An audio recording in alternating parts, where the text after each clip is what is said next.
morning. Okay, Suman, good morning. Priya, Vidya, Anjana, Grego, Maria. Okay, Christina, Trisha, Taylor, good morning. Patience in Sankeda. പേര് വായിക്കുന്നതുകൊണ്ടല്ല, പേര് വായിച്ചു കഴിയുമ്പോൾ കുറച്ചൊക്കെ പേര് മനസ്സിൽ നിൽക്കില്ല. Kavya, Varnika, Gurpreet, okay.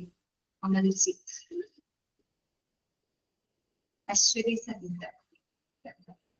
Arjun and the particular class Arjun. No, Arjun കണ്ടില്ലല്ലോ.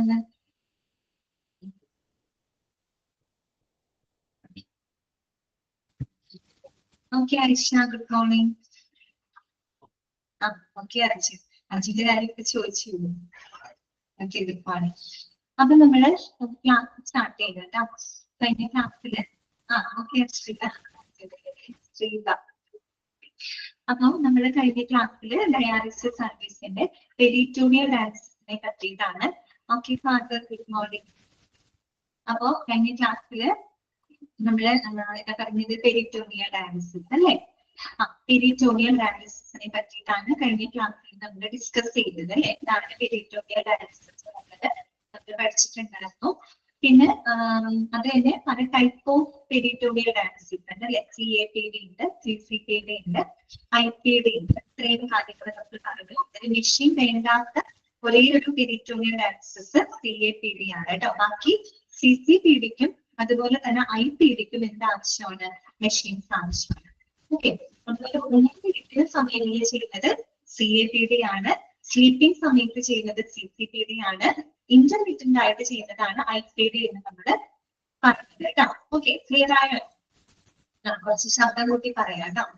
Maximum നമുക്ക് പൊതുവെ കുറവാണ്, എനിക്ക് കുറച്ച് ശബ്ദത്തിൽ പറയാം കേട്ടോ.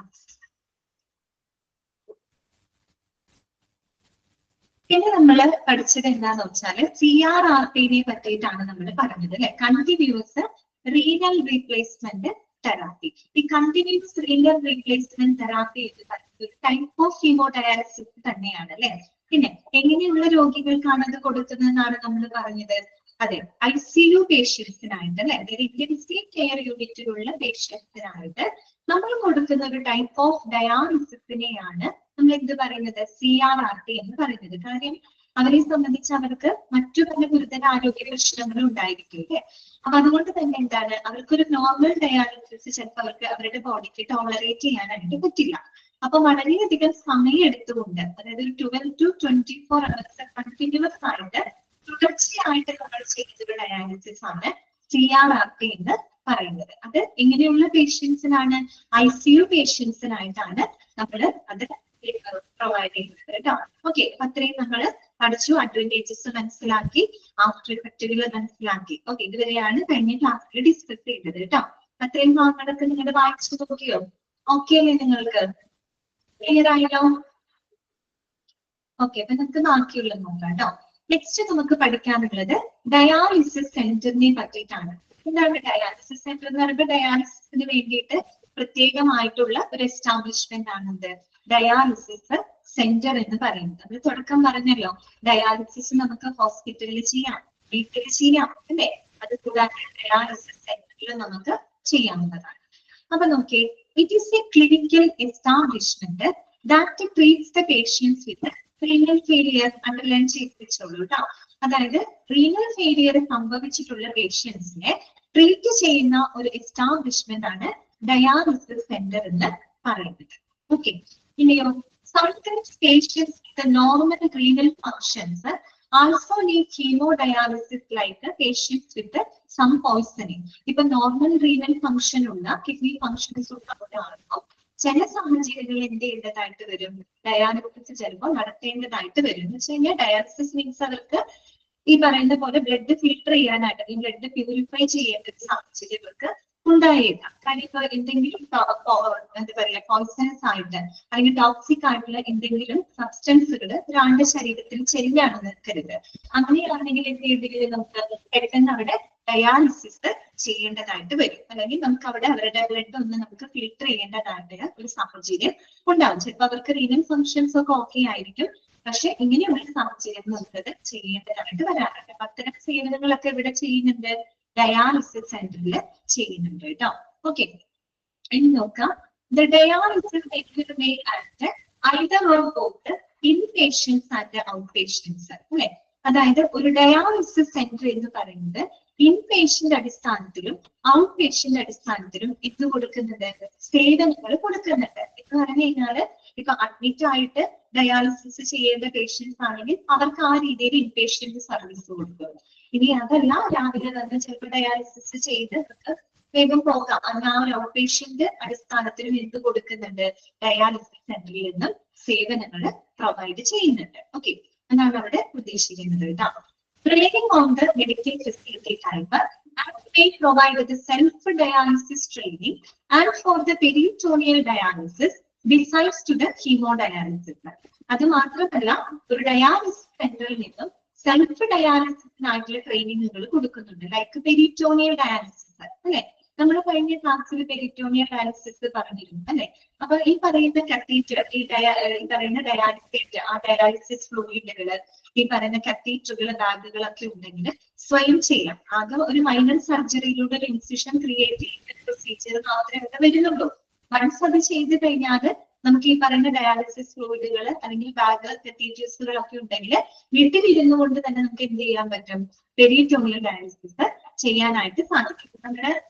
നമ്മുടെ രാജ്യത്ത് ഈ പറയുന്ന പോലെ അത് കുറവാണ്, പക്ഷെ അങ്ങനെ സാധിക്കും കേട്ടോ. അപ്പൊ അത്തരത്തില് പെരിറ്റോണിയൽ ഡയാലിസിസ് പോലെ അത്തരം സേവനങ്ങൾ, അങ്ങനെയുള്ള ഡയാലിസിസ് ചെയ്യുന്നതിനായിട്ടുള്ള ട്രെയിനിങ്ങുകളും മറ്റും എവിടെ കൊടുക്കുന്നുണ്ട്, ഡയാലിസിസ് സെന്ററിൽ കൊടുക്കുന്നുണ്ട്. ഓക്കെ, ഇത്രയേ ഉള്ളൂ കേട്ടോ. അപ്പൊ ഡയാലിസിസ് സെന്റർ എന്ന് പറഞ്ഞാൽ റീനൽ ഫെയിലിയർ ആയിട്ടുള്ള പേഷ്യൻസിനെ ട്രീറ്റ് ചെയ്യുന്ന ഒരു ക്ലിനിക്കൽ എസ്റ്റാബ്ലിഷ്മെന്റ് ആണ്. ഇവിടെ ഇൻപേഷ്യന്റ് അടിസ്ഥാനത്തിലും ഔട്ട് പേഷ്യന്റ് അടിസ്ഥാനത്തിലും രോഗികൾക്ക് സേവനങ്ങൾ കൊടുക്കുന്നുണ്ട്. അതോടൊപ്പം തന്നെ എന്താണ്, സെൽഫ് ഡയാലിസിസ് ട്രെയിനിങ്ങുകൾ അവിടെ പ്രൊവൈഡ് ചെയ്യുന്നുണ്ട്. ഓക്കെ, ഇത്രയുള്ള മനസ്സിലാക്കാനായിട്ട് കേട്ടോ. ഓക്കെ ആണല്ലോ. നെക്സ്റ്റ് വരുന്നതാണ് ഇൻഫ്രാസ്ട്രക്ചർ റിക്വയർമെന്റ് കേട്ടോ. ഇൻഫ്രാസ്ട്രക്ചർ റിക്വയർമെന്റ് അതായത് ഒരു ഡയാലിസിസ് ഏരിയയിൽ ഉണ്ടായിരിക്കേണ്ട അടിസ്ഥാന സൗകര്യങ്ങള് അല്ലെങ്കിൽ ഫെസിലിറ്റീസുകള് എന്തൊക്കെയാണ്, അതിനെ പറ്റിയിട്ടാണ് നമ്മൾ പഠിക്കാൻ പോകുന്നത് കേട്ടോ. ഇൻഫ്രാസ്ട്രക്ചർ റിക്വയർമെന്റ്, അതൊരു ഡയാലിസിസ് ഏരിയയിൽ ഉണ്ടായിരിക്കേണ്ട ഒരു ഫെസിലിറ്റികൾ, സൗകര്യങ്ങൾ എന്തൊക്കെയാണ്, എന്തൊക്കെ ഫെസിലിറ്റികളാണ് അവിടെ പ്രൊവൈഡ് ചെയ്യുന്നത് കേട്ടോ. അപ്പൊ ഒരു മനസ്സിലാക്കുക. ഫസ്റ്റ് പോയിന്റ് ഇതാണ്, the dialysis area should be provided with air conditioning. അതാണ് the dialysis area should be provided with air conditioning. ഒരു ഡയാലിസിസ് ഏരിയയിൽ എന്ത് പ്രൊവൈഡ് ചെയ്തിരിക്കണം, AC പ്രൊവൈഡ് ചെയ്തിരിക്കണം കേട്ടോ. എന്ത് പ്രൊവൈഡ് ചെയ്തിരിക്കണം, AC പ്രൊവൈഡ് ചെയ്തിരിക്കണം. എന്തിനു വേണ്ടിയിട്ടാണ് നമ്മൾ AC പ്രൊവൈഡ് ചെയ്യുന്നത്, എന്തിനു വേണ്ടിയിട്ടാണ്, രോഗിയുടെ കംഫർട്ട്, രോഗിയുടെ കംഫർട്ടിന് അവരുടെ സേഫ്റ്റിക്ക് വേണ്ടിയിട്ട് നമ്മൾ AC പ്രൊവൈഡ് ചെയ്യുന്നുണ്ട് അല്ലെ. പിന്നെ അതുകൂടാതെ മറ്റു പല കാര്യങ്ങളുണ്ട്. ഇതിനൊക്കെ വേണ്ടിയിട്ടാണ് ഇൻഫെക്ഷൻ കൺട്രോൾ ചെയ്യുന്നതിന് വേണ്ടിയിട്ട്. കാര്യം നമ്മള് AC എന്ന് പറയുമ്പോൾ അവിടെ എന്താണ്, എയർ കണ്ടിന്യൂസ് ആയിട്ട് അവിടെ ഫിൽട്ടർ ചെയ്യപ്പെടുന്നുണ്ട് അല്ലെ. എയർ എന്ത് ചെയ്യുന്നുണ്ട്, കണ്ടിന്യൂസ് ആയിട്ട് ഫിൽട്ടർ ചെയ്യപ്പെടുന്നുണ്ട്.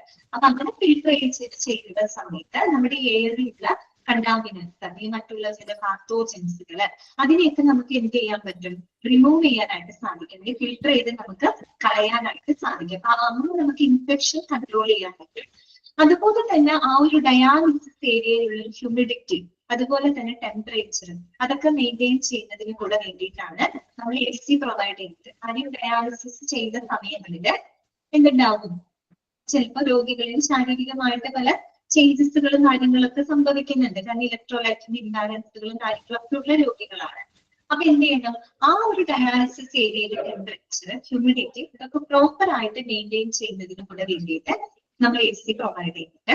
പിന്നെ അതിനേക്കാൾ എല്ലാത്തിനേക്കാൾ ഉപരി നമ്മള് മെഷീനുകൾ, ഡയാലിസിസ് മെഷീനുകൾ, അത് ഉപയോഗിക്കുന്ന എക്യുപ്മെന്റ്സുകളുടെ പ്രൊട്ടക്ഷനും കൂടെ വേണ്ടിയിട്ടാണ് എന്ത് ചെയ്യുന്നത്, AC പ്രൊവൈഡ് ചെയ്യുന്നത് കേട്ടോ. എന്ന് വെച്ചാൽ ഭയങ്കര ഓവർ ഹീറ്റ് ആയത് മൂലമൊക്കെ ഉണ്ടാകുന്ന ആ ഹീറ്റ് ഡാമേജ് അങ്ങനെയുള്ളതിൽ നിന്നൊക്കെ പ്രൊട്ടക്ട് ചെയ്യുന്നതിന് വേണ്ടിയിട്ട്, മെഷീനറികളെയൊക്കെ പ്രൊട്ടക്ട് ചെയ്യാനായിട്ട് അല്ലെങ്കിൽ അതിന്റെ എഫിഷ്യൻസി വർദ്ധിപ്പിക്കുന്നതിന് വേണ്ടിയിട്ടാണ് നമ്മൾ എന്ത് പ്രൊവൈഡ് ചെയ്യുന്നത്, AC പ്രൊവൈഡ് ചെയ്യുന്നത്. ഓക്കെ, അപ്പൊ പല കാര്യങ്ങളിലും ഉദ്ദേശിച്ചുകൊണ്ടാണ് കേട്ടോ. ക്ലിയർ ആയി നിങ്ങൾക്ക്? ഒരു ഡയാലിസിസ് ഏരിയയിൽ എന്ത് പ്രൊവൈഡ് ചെയ്തിരിക്കണം? എയർ കണ്ടീഷൻ AC പ്രൊവൈഡ് ചെയ്തിരിക്കണം.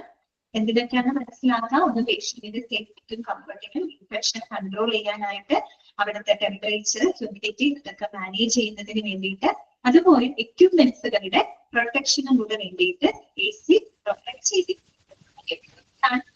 കണ്ട് പറഞ്ഞത് കേട്ടോ.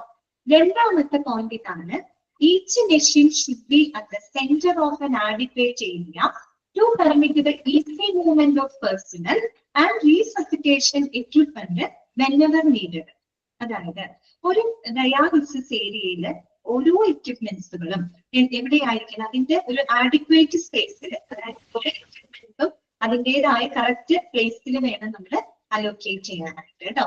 അതായത് ഒരിക്കലും എങ്ങനെ അലോക്കേറ്റ് ചെയ്യണമെങ്കിൽ എങ്ങനെ പ്ലേസ് ചെയ്യണം?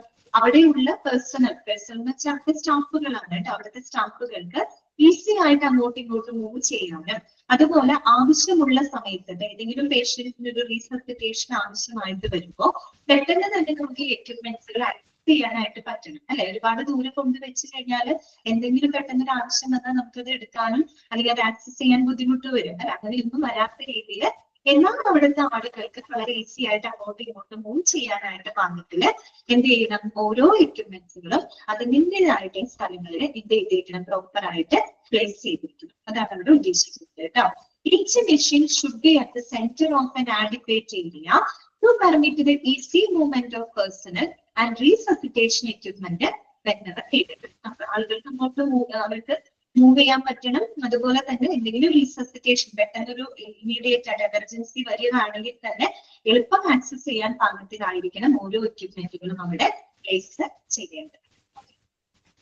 മൂന്നാമത്തെ പോയിന്റ് ഇതാണ്, the layout must have the facilities for safeguarding a patient's privacy. അതാണ് the layout must have facilities for safeguarding a patient's privacy. അതുപോലെ തന്നെ ഒരു പേഷ്യന്റിന്റെ പ്രൈവസി, ഒരു സ്വകാര്യത ഉറപ്പുവരുത്തുന്ന രീതിയിലായിരിക്കണം ഒരു ഡയാലിസിസ് ഏരിയയിലെ ഫെസിലിറ്റികൾ ഉണ്ടായിരിക്കണം. കാരണം പേഷ്യന്റിന്റെ കോൺഫിഡൻഷ്യാലിറ്റി എന്ന് പറയുന്നത് ഏറ്റവും പ്രധാനപ്പെട്ട ഒരു കാര്യമാണ് അല്ലെ. പേഷ്യന്റിന്റെ സേഫ്റ്റി നമ്മൾ മെഡിക്കൽ റെക്കോർഡൊക്കെ പഠിച്ചിട്ടുണ്ട്, അതിനകത്ത് പറയുന്നുണ്ടല്ലേ. ഈ പറയുന്ന പേഷ്യന്റിന്റെ കോൺഫിഡൻഷ്യാലിറ്റി എന്ത് ചെയ്തിരിക്കണം? ഉറപ്പുവരുത്തിയിരിക്കണം അല്ലെ. ആ ഒരു പ്രൈവസി, അവരുടെ പ്രൈവസിനെ എപ്പോഴും എന്താണ് പ്രൊട്ടക്ട് ചെയ്യുന്ന രീതിയിലുള്ള ഫെസിലിറ്റികൾ എല്ലാം തന്നെ ഇവിടെ ഉണ്ടായിരിക്കണം, ഒരു ഡയാലിസിസ് ഏരിയയിൽ ഉണ്ടായിരിക്കണം. ഓക്കെ. ദെൻ നാലാമത്തെ പോയിന്റ് ഇതാണ്, ഐസൊലേഷൻ റൂമാണ്. ഐസൊലേഷൻ റൂം അറിയാലോ, എന്താണ്? സെപ്പറേറ്റ് റൂമാണ് അല്ലെ. There should be distinct areas for dialyzing patients with the conditions that need isolation, desirable to guarantee the safety to the patients and staff in the dialysis room. അതുകൂടാതെ നമ്മൾ ഈ പറയുന്ന dialysis റൂമിൽ പ്രവർത്തിക്കുന്ന സ്റ്റാഫുകളായിക്കോട്ടെ അല്ലെങ്കിൽ അവിടെയുള്ള പേഷ്യൻസിന്റെ സേഫ്റ്റി ഉറപ്പുവരുത്തുന്നുണ്ട്. ഇപ്പൊ നമുക്കൊരു ഐസൊലേഷൻ ആവശ്യമായിട്ടുള്ള പേഷ്യൻസുകൾ ഉണ്ടെങ്കിൽ അവരെ ഡയാലിസിസ് ചെയ്യാനായിട്ട് ഒരു സെപ്പറേറ്റ് റൂം എവിടെ ഉണ്ടായിരിക്കണം? ഡയാലിസിസ് ഏരിയയിൽ ഉണ്ടായിരിക്കണം. ചില രോഗികളെ നമുക്ക് മറ്റുള്ള പേഷ്യൻസ് ആയിട്ടോ അല്ലെങ്കിൽ മറ്റുള്ള ആളുകളുമായിട്ടോ നമുക്ക് ഒരിക്കലും എന്ത് ചെയ്യാൻ പറ്റില്ല, അവരെ നമുക്ക് ഐസോലേറ്റ് ചെയ്യപ്പെടേണ്ട ചില സാഹചര്യങ്ങൾ ഉണ്ടാവും. ചില പ്രത്യേക അസുഖങ്ങളൊക്കെ തന്നു കഴിഞ്ഞാൽ നമുക്ക് അവരെ ഐസോലേറ്റ് ചെയ്യേണ്ടതായിട്ട് വരും അല്ലെ.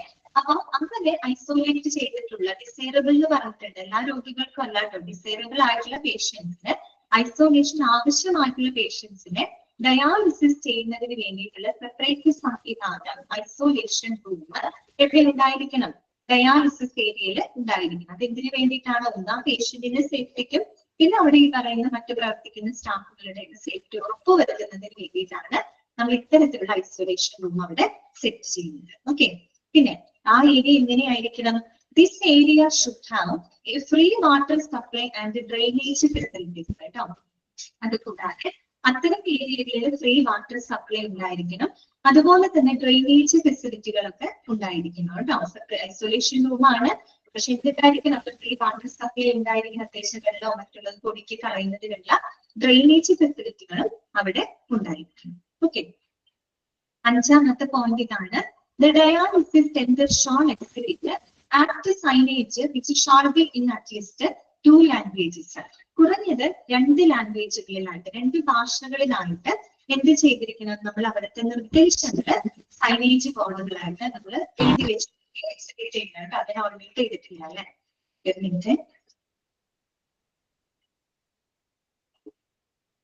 The dialysis center shall exhibit active signage which shall be in at least 2 languages.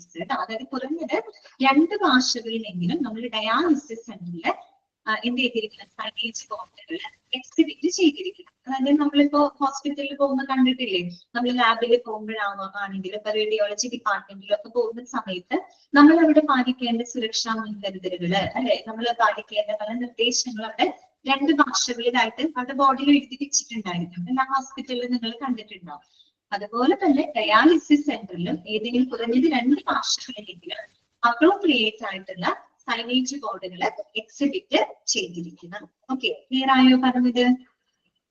ഇത്രയുമാണ് ഒരു ഡയാലിസിസ് ഏരിയയിൽ ഉണ്ടായിരിക്കേണ്ട സൗകര്യങ്ങൾ. ഒന്ന്, ഡയാലിസിസ് ഏരിയയിൽ AC പ്രൊവൈഡ് ചെയ്തിരിക്കണം. അതുപോലെ ഓരോ മെഷീനുകളും അതിന്റെ പര്യാപ്തമായിട്ടുള്ള സ്ഥലത്ത് ഡെസിഗ്നേറ്റഡ് പ്ലേസിൽ അറേഞ്ച് ചെയ്തിരിക്കണം. എന്ന് പറഞ്ഞാൽ അവിടുത്തെ പേഴ്സണൽ ഈസി ആയിട്ട് മൂവ് ചെയ്യാനും അതുപോലെ റീസസിറ്റേഷൻ ആവശ്യമായിട്ടുള്ള പേഷ്യൻസിനെ എളുപ്പം ആക്സസ് ചെയ്യാനും കഴിയുന്ന രീതിയിലായിരിക്കണം നമ്മൾ ഓരോ മെഷീനുകളും അവിടെ പ്ലേസ് ചെയ്യേണ്ടത്. അതുപോലെ പേഷ്യന്റിന്റെ പ്രൈവസി ഉറപ്പുവരുത്തുന്ന രീതിയിലായിരിക്കണം അവിടെ ഫെസിലിറ്റികൾ ഉണ്ടായിരിക്കേണ്ടത്. പിന്നെ ഐസോലേഷൻ ആവശ്യമായിട്ടുള്ള പേഷ്യൻസിന് ഡയാലിസിസ് ചെയ്യുന്നതിനായിട്ടുള്ള ഐസൊലേഷൻ റൂം ഉണ്ടായിരിക്കണം. ആ റൂമില് ഫ്രീ വാട്ടർ സപ്ലൈ ഉണ്ടായിരിക്കണം, ഡ്രെയിനേജ് ഫെസിലിറ്റികൾ ഉണ്ടായിരിക്കണം. അതുപോലെ ഒരു ഡയാലിസിസ് സെന്ററിൽ കുറഞ്ഞത് 2 ഭാഷകളിലെങ്കിലും നിർദ്ദേശങ്ങൾ എന്ത് ചെയ്തിരിക്കണം, എക്സിബിറ്റ് ചെയ്തിരിക്കണം കേട്ടോ. റീസസിറ്റേഷൻ എന്ന് പറഞ്ഞാൽ നമുക്കറിയാലോ, കാർഡിയോ പൾമണറി റീസസിറ്റേഷൻ, പുനരുജ്ജീവനം എന്നൊക്കെ നമ്മൾ പറയില്ലേ. പെട്ടെന്ന് എന്തെങ്കിലും ഗുരുതരാവസ്ഥയിലുള്ള രോഗികളെ നമുക്ക് എന്ത് ചെയ്യണം, അത് മുന്നോട്ട് കൊണ്ടുവരണം. നമ്മുടെ ലൈഫിന് നമുക്ക് എന്താണ് റീസസിറ്റേറ്റ് എടുക്കണം അല്ലെ, അതാണ് റീസസിറ്റേഷൻ പുനരുജ്ജീവനം എന്നുള്ള അർത്ഥമാണ് കേട്ടോ. CPR കേട്ടിട്ടില്ലേ, കാർഡിയോ പൾമണറി റീസസിറ്റേഷൻ എന്നാണ് പറയുക കേട്ടോ. ഓക്കെ, ഓക്കെ ആണോ, മനസ്സിലായോ? അടുത്തതുണ്ടോ? ഇത്രയും കാര്യങ്ങളാണ് മെയിൻ ആയിട്ട് വരുന്ന കാര്യങ്ങള്. ഇനി നമുക്ക് ഒരു ഡയാലിസിസുമായിട്ട് ബന്ധപ്പെട്ട് ഒരു ഹോസ്പിറ്റൽ അഡ്മിനിസ്ട്രേഷൻ ഉറപ്പുവരുത്തേണ്ട കാര്യങ്ങൾ എന്തൊക്കെയാണ്? ഒരു ഹോസ്പിറ്റൽ അഡ്മിനിസ്ട്രേഷൻ ഉറപ്പുവരുത്തേണ്ട അല്ലെങ്കിൽ വെരിഫൈ ചെയ്യേണ്ട കാര്യങ്ങൾ എന്തൊക്കെയാണ്? 5ാമത്തെ പോയിന്റ് മനസ്സിലായ dialysis centre shall exhibit apt signage which shall be in at least 2 languages. ഫ്രണ്ട്സിനെ കണ്ടിട്ടില്ലേ, നമ്മൾ ഹോസ്പിറ്റലിൽ പോകുന്ന സമയത്ത് ലാബുകളിൽ അല്ലെങ്കിൽ റേഡിയോളജി ഡിപ്പാർട്ട്മെന്റില് പല പല ഡിപ്പാർട്ട്മെന്റിൽ കയറുമ്പോൾ നമ്മൾ അവിടെ പാലിക്കേണ്ട ചില നിർദ്ദേശങ്ങൾ വലിയ ബോർഡുകളിലായിട്ട് എക്സിബിറ്റ് ചെയ്തത് കണ്ടിട്ടില്ലേ? നമ്മൾ അവിടെ എടുക്കേണ്ട സുരക്ഷാ മുൻകരുതലുകൾ നമ്മൾ എക്സ്റേറ്റ് എടുക്കാൻ പോകുമ്പോൾ കണ്ടിട്ടില്ലേ, അവിടെ ബോർഡിൽ എഴുതി വെച്ചിട്ടുണ്ടായിരിക്കും അല്ലെ, എങ്ങനെ എന്തൊക്കെ ചെയ്യണം, എന്തൊക്കെ സേഫ്റ്റി പ്രിക്കോഷൻസ് എടുക്കണം എന്നുള്ളത് ഡയറക്ഷൻസ് കൊടുത്തിട്ടുണ്ടാവില്ലേ. എന്നതുപോലെ ഒരു ഡയാലിസിസ് സെന്ററിൽ പാലിക്കേണ്ട നിർദ്ദേശങ്ങൾ ഉണ്ടായിരിക്കും. അത് കുറഞ്ഞത് 2 ഭാഷകളിൽ, മലയാളത്തിലും ഇംഗ്ലീഷിലും. അതൊക്കെ നമ്മൾ ഹോസ്പിറ്റലിൽ കണ്ടിട്ടുണ്ടോ, മലയാളത്തിലും എഴുതാറുണ്ട്, ഇംഗ്ലീഷിലും എഴുതാറുണ്ട് അല്ലെ. ഓക്കെ, അപ്പൊ അങ്ങനെയുള്ള സൈനേജ് ബോർഡുകൾ അവിടെ ചെയ്തിരിക്കണം, എക്സിബിറ്റ് ചെയ്തിരിക്കണോ, അതാണ് ഇവിടെ ഉദ്ദേശിക്കുന്നത്. ഓക്കെ, മനസ്സിലാ? ഓക്കെ ആണോ?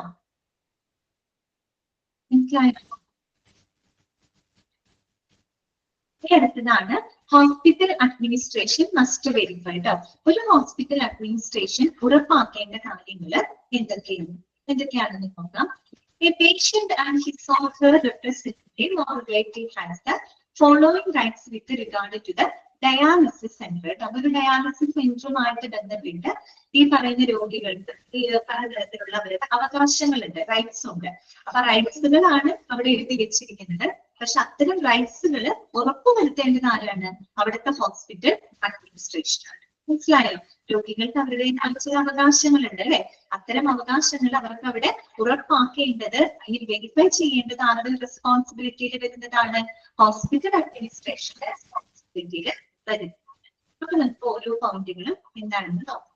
ഫസ്റ്റ് പോയിന്റ് ഇതാണ്, provide ample information about the nature, cause of illness, proposed investigations and care, expected results of treatment, likely complications. അതെന്ന് പറഞ്ഞാൽ ഡയാലിസിസ് സെന്ററുമായിട്ട് മാത്രം ബന്ധപ്പെട്ടതല്ല, ഒരു രോഗിയുടെ റൈറ്റ് ആണ് പറയുന്നത്, പേഷ്യന്റിന്റെ ഒരു റൈറ്റ് ആണ് പറയുന്നത്. Provide ample information about the nature. ഇപ്പൊ ഒരു രോഗിയെ സംബന്ധിച്ച് അവർക്ക് വരുന്ന അസുഖം അല്ലെ, അവരുടെ ആ ഒരു രോഗത്തിന്റെ നേച്ചർ എന്താണ്, അതുപോലെ കോസ് ഓഫ് ഇൽനെസ്, അസുഖ കാരണം എന്താണ്, പ്രപ്പോസ്ഡ് ഇൻവെസ്റ്റിഗേഷൻസ് ആൻഡ് കെയർ, അവർക്കായിട്ട് തീരുമാനിച്ചിട്ടുള്ള ഇൻവെസ്റ്റിഗേഷൻസ് അല്ലെങ്കിൽ അവർക്ക് കൊടുക്കുന്ന പരിചരണങ്ങൾ എന്തൊക്കെയാണ്, എക്സ്പെക്ടഡ് റിസൾട്ട് ഓഫ് ട്രീറ്റ്മെന്റ്, അവർ ആ ഒരു ട്രീറ്റ്മെന്റിലൂടെ എക്സ്പെക്ട് ചെയ്യുന്ന റിസൾട്ട് എന്താണ്. ലൈക്ലി കോംപ്ലിക്കേഷൻ, ഏതൊരു ട്രീറ്റ്മെന്റ് നമ്മൾ കൊടുക്കുന്ന സമയത്ത് ചിലപ്പോൾ അതിൻ്റെതായ ചില സൈഡ് ഇഫക്റ്റുകളൊക്കെ ഉണ്ടാകും. നമ്മള് കീമോഡയാലിസിസ് കഴിച്ചപ്പോഴും പെരിറ്റോണിയൽ ഡയാലിസിസ് ഒക്കെ ചെയ്യുമ്പോൾ അതിൻ്റെതായ ചില ആഫ്റ്റർ ഇഫക്റ്റുകൾ ഉണ്ട് അല്ലെ, കോംപ്ലിക്കേഷൻസും ഉണ്ട് അല്ലെ. അപ്പൊ അത്തരത്തിലുള്ള കോംപ്ലിക്കേഷൻസ് ഉൾപ്പെടെയുള്ള എല്ലാ വിവരങ്ങളെയും പറ്റിയിട്ടും ഒരു മതിയായ വിവരങ്ങൾ ആർക്ക് പ്രൊവൈഡ് ചെയ്തിരിക്കണം, പേഷ്യൻസിന് പ്രൊവൈഡ് ചെയ്തിരിക്കണം. അത് ഇങ്ങനെയുള്ള വിവരങ്ങൾ ലഭിക്കാനുള്ള ഒരു അവകാശം ആർക്കുണ്ട്, പേഷ്യൻസിനുണ്ട്. പേഷ്യൻസ് ഇപ്പൊ ചോദിക്കാണ്ട് ഡോക്ടറുടെ അടുത്ത് അവരുടെ അസുഖത്തെ പറ്റി ചോദിക്കുകയാണെങ്കിൽ അതിനെപ്പറ്റി കംപ്ലീറ്റ് വിവരങ്ങൾ പറഞ്ഞു കൊടുക്കാനും അത് ലഭിക്കാനുള്ള ഒരു അവകാശം ഒരു പേഷ്യന്റിനുണ്ട്. അതാണ് അവിടെ പറയുന്നത്. ഒരു പേഷ്യന്റിന് അവരുടെ അസുഖത്തിന്റെ നേച്ചർ, അവരുടെ അസുഖ കാരണം എന്താണ്, അവർക്കായിട്ട് നമ്മൾ നിശ്ചയിക്കുന്ന ഇൻവെസ്റ്റിഗേഷൻസ് എന്തൊക്കെയാണ്, ഇനി ട്രീറ്റ്മെന്റിൽ നിന്നും അവർ എക്സ്പെക്ട് ചെയ്യുന്ന റിസൾട്ടുകൾ എന്തൊക്കെയാണ്, ലൈക്ക് കോംപ്ലിക്കേഷൻസ് ഉൾപ്പെടെയുള്ള കാര്യങ്ങൾ. സ്റ്റെക്ക് ആണോ? വീഡിയോ സ്റ്റെക്ക് ആണോ? വീഡിയോ സ്റ്റെക്ക് ആയിട്ടാണോ നിൽക്കുന്നത്?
ഓക്കെയാണോ?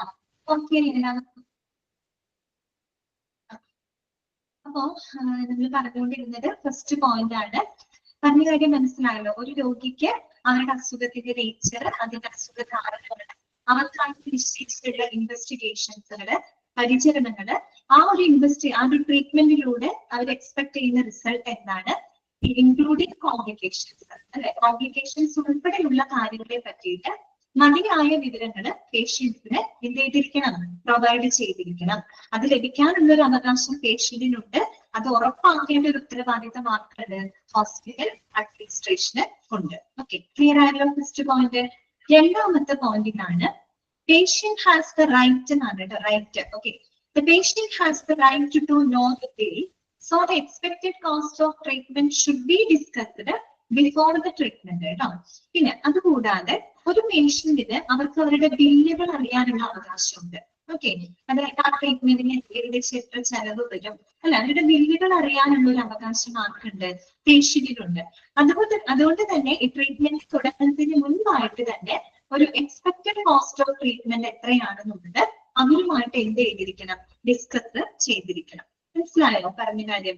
അവർക്ക് അവരുടെ ബില്ലുകൾ അറിയാനുള്ള അവകാശമുണ്ട്. അപ്പൊ ആ ട്രീറ്റ്മെന്റ് തുടങ്ങുന്നതിന് മുമ്പായിട്ട് തന്നെ ഏകദേശം പ്രതീക്ഷിക്കുന്ന ചെലവുകൾ എത്രത്തോളം ഉണ്ടെന്നുള്ളത് അവരുമായിട്ട് എന്ത് ചെയ്തിരിക്കണം, ഡിസ്കസ് ചെയ്തിരിക്കണം. അങ്ങനെയുള്ള കാര്യങ്ങൾ അറിയാൻ പേഷ്യന്റിന് റൈറ്റ് ഉണ്ട്. അത് ഉറപ്പാക്കേണ്ടത് നമ്മുടെ അഡ്മിനിസ്ട്രേഷൻ ആണ്. ഓക്കെ, മൂന്നാമത്തെ പോയിന്റ് ഇതാണ്, to informed consent prior to specific test of treatment. Example ആയിട്ട് പറയുന്നത് സർജറിയാണ്. അതായത് നമ്മളിപ്പോ എന്തെങ്കിലും ഒരു സ്പെസിഫിക് ആയിട്ടുള്ള ഒരു ടെസ്റ്റോ അല്ലെങ്കിൽ ട്രീറ്റ്മെന്റുകളോ തുടങ്ങുന്നതിന് മുൻപായിട്ട് നമ്മൾ എന്ത് ചെയ്തിരിക്കണം? പേഷ്യന്റിന്റെ സമ്മതം നമ്മൾ വാങ്ങിച്ചിരിക്കണം. ഇൻഫോംഡ് കൺസെന്റ് എന്നാണ് ഉദ്ദേശിച്ചത്. ഇൻഫോംഡ് കൺസെന്റ് എന്ന് പറഞ്ഞ കൺസെന്റ് അറിയാലോ നിങ്ങൾക്ക്, സമ്മതം എന്നാണ്. ഇൻഫോംഡ് കൺസെന്റ് എന്ന് പറഞ്ഞാൽ എന്താണ് ഉദ്ദേശിക്കുന്നത്? അതായത് നേരത്തെ പറഞ്ഞ പോലത്തെ ഒരു കാര്യമാണ്. നമ്മൾ രോഗികളോട് എല്ലാവിധ കാര്യങ്ങളും കംപ്ലീറ്റ് ആയിട്ട് നമ്മൾ പറയണം.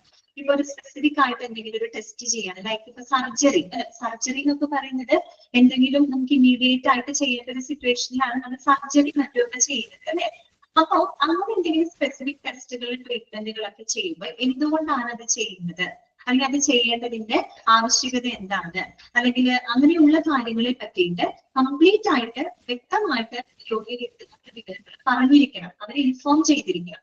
അങ്ങനെ എല്ലാ കാര്യങ്ങളും മനസ്സിലാക്കിയതിന് ശേഷം നമുക്കൊരു രോഗിയിൽ നിന്ന് ലഭിക്കുന്ന ഒരു സമ്മതം, അതാണ് ഇൻഫോംഡ് കൺസെന്റ് എന്ന് പറയുന്നത്. ചില കാര്യങ്ങൾ നമ്മൾ എന്തൊക്കെയോ പറഞ്ഞ് മനസ്സിലാക്കുന്ന, എന്തൊക്കെയോ അവരെ ബോധ്യപ്പെടുത്തിയിട്ട് അവരിൽ നിന്ന് വാങ്ങുന്ന ഒരു കൺസെന്റ് അല്ല. എല്ലാ കാര്യങ്ങളെ പറ്റി ക്രിസ്റ്റൽ ക്ലിയർ ആയിട്ട് അവർക്ക് ഇൻഫർമേഷൻ കൊടുക്കാം, അതിന്റെ റിസ്കുകൾ പറഞ്ഞു കൊടുക്കാം, അല്ലെങ്കിൽ അതിന് മറ്റേതെങ്കിലും ആൾട്ടർനേറ്റീവ് ആയിട്ടുള്ള മറ്റെന്തെങ്കിലും ഇൻവെസ്റ്റിഗേഷൻസ് ഉണ്ടോ, അങ്ങനെ എന്തെങ്കിലുമൊക്കെ ഉണ്ടെങ്കിൽ അവരോട് അത് സംസാരിച്ചിരിക്കണം. അങ്ങനെ സംസാരിച്ച് അവർക്ക് അതിനെ പറ്റി പൂർണ്ണ ബോധ്യം ഉണ്ടെങ്കിൽ മാത്രം, പൂർണ്ണ ബോധ്യം വന്നതിന് ശേഷം നമുക്ക് അവരിൽ നിന്ന് ലഭിക്കുന്ന ഒരു സമ്മതം, അങ്ങനെയുള്ള ഒരു കൺസെന്റ് ആണ് അവർ ഉദ്ദേശിക്കുന്നത്. So, informed consent, to informed consent prior to specific test or treatment.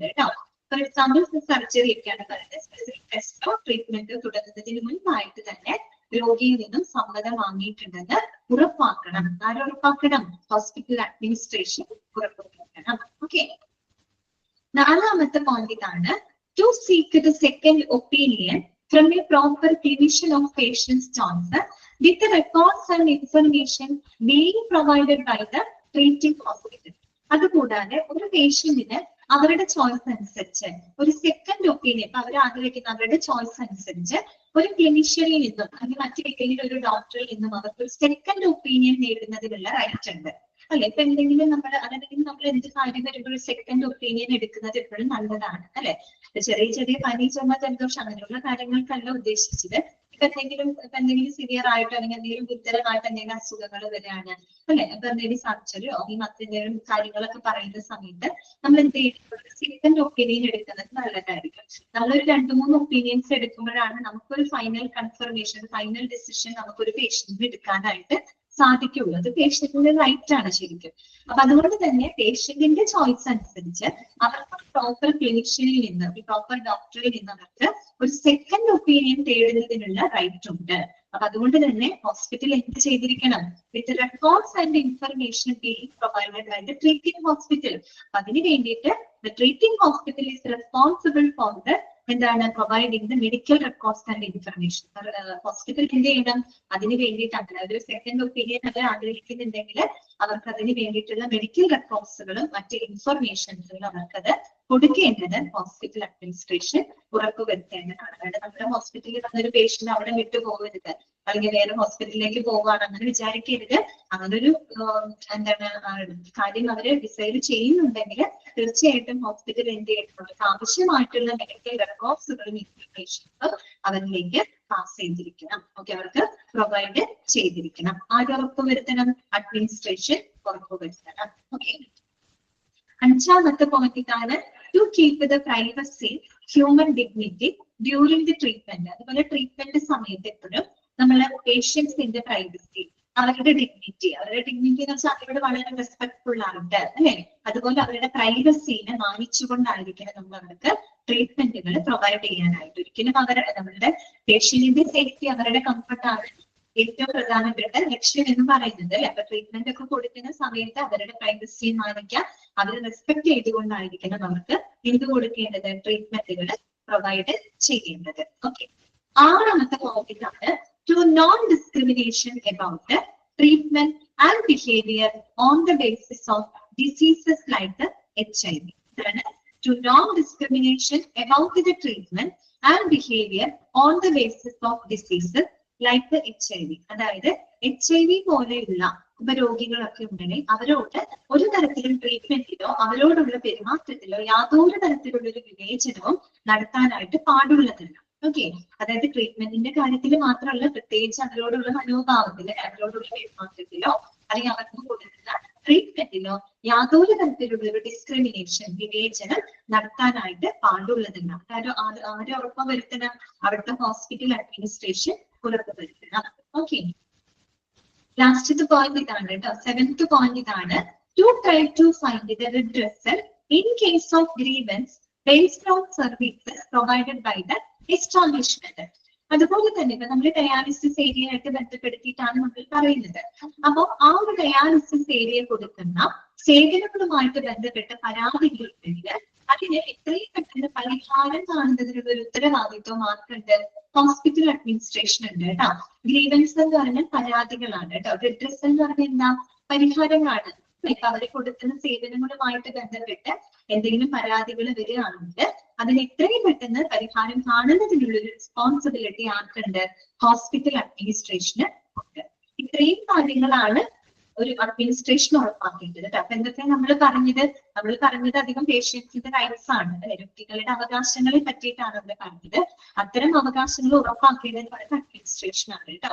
രോഗിക്ക് അവരുടെ രോഗത്തെ പറ്റിയിട്ടൊക്കെ അറിയാനുള്ള ഒരു റൈറ്റ് ഉണ്ട്, അതവർക്ക് പ്രൊവൈഡ് ചെയ്തിരിക്കണം. അവർക്ക് ബില്ല് അറിയാനുള്ള അവകാശമുണ്ട്.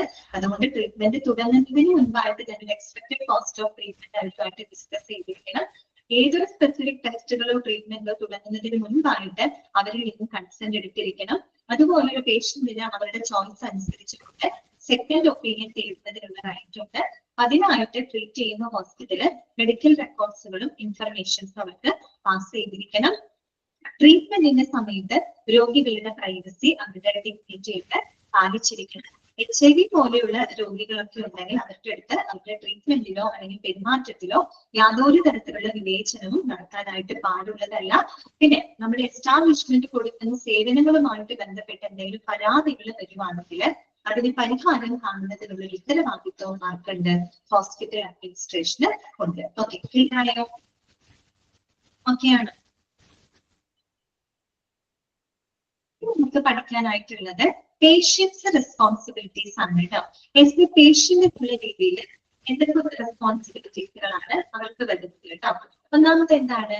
പ്രൊവൈഡ് ഇൻഫർമേഷൻ, വിവരങ്ങൾ പ്രൊവൈഡ് ചെയ്യുക. അല്ലെ, പേഷ്യന്റ് എന്ന് പറയുമ്പോൾ അവരെന്ത് ചെയ്യണം? ഈ പറയുന്ന ഡോക്ടറോട് കൃത്യമായിട്ട് എല്ലാ വിവരങ്ങളും ട്രാൻസ്പാരന്റ് ആയിട്ട് തന്നെ പറയണം അല്ലെ. അങ്ങനെ പറഞ്ഞെങ്കിൽ മാത്രമാണ് അവർക്ക് അതിനനുസരിച്ചുള്ള ട്രീറ്റ്മെന്റുകളും ഡയഗ്നോസിസുകളൊക്കെ നടത്താനായിട്ട് സാധിക്കുള്ളൂ. നമ്മൾ പണ്ട് പറയില്ലേ, ഡോക്ടർമാരോടും വക്കീലന്മാരോടൊന്നും കള്ളം പറയരുത്, എല്ലാ കാര്യങ്ങളും തുറന്നു പറയണമെന്ന് പറയില്ല. അതുപോലെ തന്നെ ഒരു സംഭവമാണ് കേട്ടോ.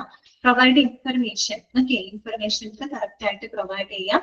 അതൊരു പേഷ്യന്റിന്റെ റെസ്പോൺസിബിലിറ്റി ആണ് കേട്ടോ. പിന്നെ എന്താണ്? Associate with doctors in the course of examination and treatment. അതുപോലെ തന്നെ ട്രീറ്റ്മെന്റിന്റെ സമയത്ത് അല്ലെങ്കിൽ അവരെ എക്സാമിനേഷൻ വെച്ചാൽ അവരുടെ എക്സാമിനേഷൻ സമയത്ത് ഡോക്ടേഴ്സുമായിട്ട് അസോസിയേറ്റ് ചെയ്ത് അവരുമായിട്ട് സഹകരിച്ച് പ്രവർത്തിക്കുക കേട്ടോ. ഡോക്ടേഴ്സ് എന്തെങ്കിലും കാര്യങ്ങൾ പറയുമ്പോൾ അതിന് എന്താണ് അതിനോട് കോപ്പറേറ്റ് ചെയ്ത് പോകുക എന്നുള്ളത് ഒരു പേഷ്യന്റിന്റെ റെസ്പോൺസിബിലിറ്റി ആണ്. മൂന്നാമത്തത് അബൈഡ് ബൈ ഓൾ ഇൻസ്ട്രക്ഷൻസ്. അതുപോലെ തന്നെ ഡോക്ടർ കൊടുക്കുന്ന റെക്കമെൻഡ് ചെയ്യുന്ന എല്ലാ ഇൻസ്ട്രക്ഷൻസുകളും കൃത്യമായിട്ട് പാലിക്കുക അല്ലെ. അബൈഡ് ചെയ്യാന്ന് വെച്ചാൽ പാലിക്കുക എന്നുള്ള അർത്ഥമാണ് കേട്ടോ.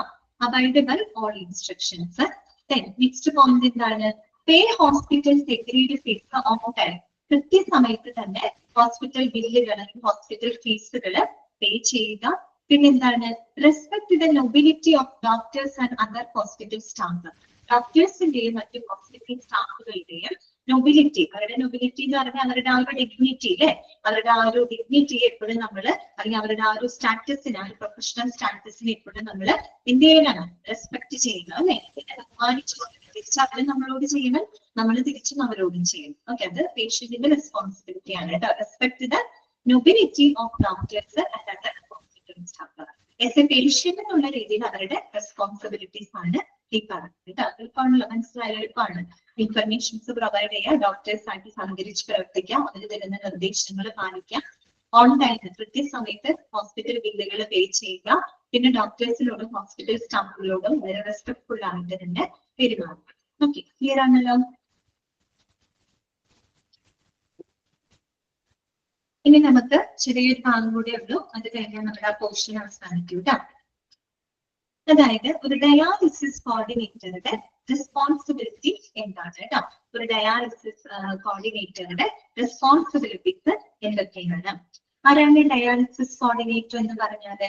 അതായത് ഈ പറയുന്ന ഡയാലിസിസിന് വിധേയമാകുന്ന രോഗികൾക്ക് ആവശ്യമായിട്ടുള്ള എല്ലാ പിന്തുണകളും കൊടുക്കുന്ന, അല്ലെങ്കിൽ അവർക്ക് വേണ്ടിയിട്ടുള്ള ട്രീറ്റ്മെന്റ് കെയറുകളും ഒക്കെ കോർഡിനേറ്റ് ചെയ്ത് കൊണ്ടുപോകുന്ന ഒരു വ്യക്തിയാണ് ഡയാലിസിസ് കോർഡിനേറ്റർ എന്ന് പറയുന്നത്. അല്ലെ, അവർക്ക് ആവശ്യമായിട്ടുള്ള, അല്ലെ, അവരെ മാനേജ് ചെയ്യാൻ അവർക്ക് എന്തൊക്കെ ആവശ്യങ്ങളുണ്ട്, അല്ലെ, അവരുടെ ആ ഒരു ട്രീറ്റ്മെന്റ് കെയർ, അവർക്ക് കൊടുക്കേണ്ട പരിചരണങ്ങളെല്ലാം തന്നെ എന്ത് ചെയ്യുന്ന വ്യക്തി കോർഡിനേറ്റ് ചെയ്തൊരു വ്യക്തിയാണ്, അല്ലെ. അപ്പൊ അദ്ദേഹത്തിന്റെ റെസ്പോൺസിബിലിറ്റീസ് എന്തൊക്കെയാണെന്ന് നോക്കാം. ഓക്കെ, ഒരു ഡയാലിസിസ് കോർഡിനേറ്റർ കേട്ടോ. ഫസ്റ്റ് പോയിന്റ് ഇതാണ്, make sure that the clinical team provides the highest level of care to the patients by taking care of their safety, comfort and wellbeing. അതായത് രോഗികൾക്ക് അവരുടെ സേഫ്റ്റി, അവരുടെ സുരക്ഷിതത്വം, അതുപോലെ തന്നെ അവരുടെ കംഫർട്ട്, അവരുടെ വെൽബീയിങ്, അവരുടെ ക്ഷേമം, ഇതെല്ലാം തന്നെ ഉറപ്പുവരുത്തിക്കൊണ്ട് അവർക്ക് ഏറ്റവും highest level of care provide ചെയ്യുന്നുണ്ടെന്ന് ഉറപ്പുവരുത്തേണ്ടത് ആരാണ്? ഡയാലിസിസ് കോർഡിനേറ്റർ ആണ്. ഓക്കെ, അപ്പൊ dialysis coordinator make sure that the clinical team provides the highest level of care to the patients by taking care of their safety, comfort and well-being. അതായത് ഈ പറയുന്ന പേഷ്യന്റിന്റെ safety, സുരക്ഷിതത്വം, അവരുടെ comfort, അവരുടെ wellbeing, ഇതെല്ലാം തന്നെ കൺസിഡർ ചെയ്തുകൊണ്ട് ഉറപ്പുവരുത്തിക്കൊണ്ട് അവർക്ക് ഏറ്റവും highest level of care clinical team provide ചെയ്യുന്നുണ്ട് എന്ന് എൻഷുർ ചെയ്യുന്നത് ആരുടെ റെസ്പോൺസിബിലിറ്റി ആണ്? ഡയാലിസിസ് കോർഡിനേറ്ററുടെ റെസ്പോൺസിബിലിറ്റി ആണ്. ഓക്കെ, ക്ലിയർ ആയോ? രണ്ടാമത്തെ പോയിന്റ് ഇതാണ്, examines and solves problems that fall outside of the domain of the nurse, clinician, concerning patient care and management, and associated with the other departments and care providers.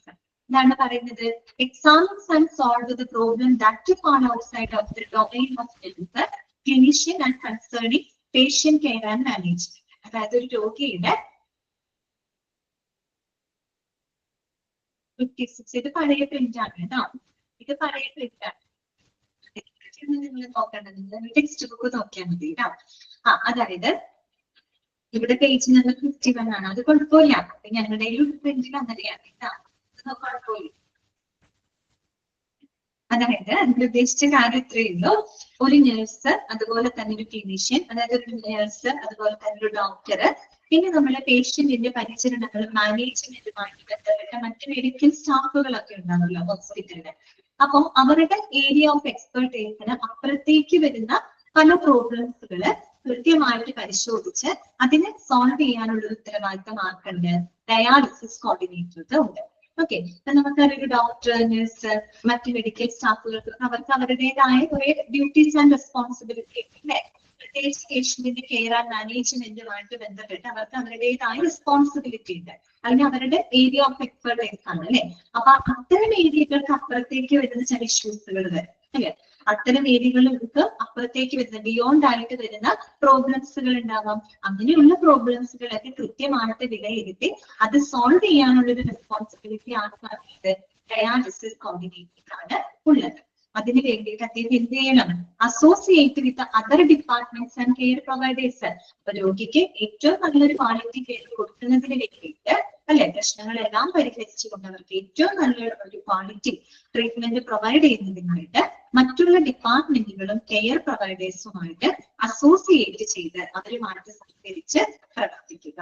Okay, അതൊരു dialysis കോർഡിനേറ്ററുടെ responsibility ആണ്. Okay, examines and solves problems that fall outside of the domain of the nurse, clinician, concerning patient care and management, and associated with the other departments and care providers. Okay, clear ആണല്ലോ? മൂന്നാമത്തെ point ഇതാണ്, gather, assess, screen and respond to a wide range of requests for the information from the patients and other staff who represent different levels of the organization. അതാണ് gather, assess, screen and respond to a wide range of requests for the information from the patients and other staff who represent different levels of the organization. ഒരു ഓർഗനൈസേഷന്റെ വിവിധ തലങ്ങളിൽ പ്രവർത്തിക്കുന്ന സ്റ്റാഫുകൾ ഉണ്ടായിരിക്കും, അതുപോലെ തന്നെ അവിടെ വിവിധ ലെവലിലുള്ള പേഷ്യൻസ് ഉണ്ടായിരിക്കും അല്ലെ. അത്തരം പേഷ്യൻസിൽ നിന്നും സ്റ്റാഫുകളിൽ നിന്നും ഒക്കെ വരുന്ന റിക്വസ്റ്റുകള് അല്ലെ, ഇൻഫർമേഷൻസിന് വേണ്ടിയിട്ടുള്ള റിക്വസ്റ്റുകളൊക്കെ ഗ്യാദർ ചെയ്യുക അല്ലെ, കളക്ട് ചെയ്യുക, അത് അസസ് ചെയ്യുക, അതുപോലെ തന്നെ എന്താണ് റെസ്പോണ്ട് ചെയ്യുക അല്ലെ, എത്രയും പെട്ടെന്ന് റെസ്പോൺസ് കൊടുക്കാന്നുള്ളതും ഡയാലിസിസ് കോർഡിനേറ്ററുടെ റെസ്പോൺസിബിലിറ്റി ആണ് കേട്ടോ. എന്ന് വെച്ചാൽ ഡയാലിസിസ് ഏരിയയുമായിട്ട് ബന്ധപ്പെട്ട് ഉള്ള പേഷ്യൻസ് ആയിക്കോട്ടെ, അവിടെ പ്രവർത്തിക്കുന്ന മറ്റ് സ്റ്റാഫുകൾ ആയിക്കോട്ടെ, അവരുടെ റിക്വസ്റ്റുകൾക്ക് അതിലെന്തെങ്കിലും ഇൻഫർമേഷൻസിന് വേണ്ടി അവർ തരുന്ന റിക്വസ്റ്റുകൾ കൃത്യമായിട്ട് ഗ്യാദർ ചെയ്യാം അല്ലെ, അത് കളക്ട് ചെയ്യുക, അത് അസസ് ചെയ്യുക, അത് വിലയിരുത്തിക്കൊണ്ട് എത്രയും പെട്ടെന്ന് അവർക്കുള്ള റെസ്പോൺസ് കൊടുക്കണം. ഇത് ആരുടെ ഉത്തരവാദിത്തമാണ്? ഡയാലിസിസ് കോർഡിനേറ്ററിന്റെ റെസ്പോൺസിബിലിറ്റി ആണ്. ഓക്കെ, അടുത്ത പോയിന്റ് ഇതാണ്.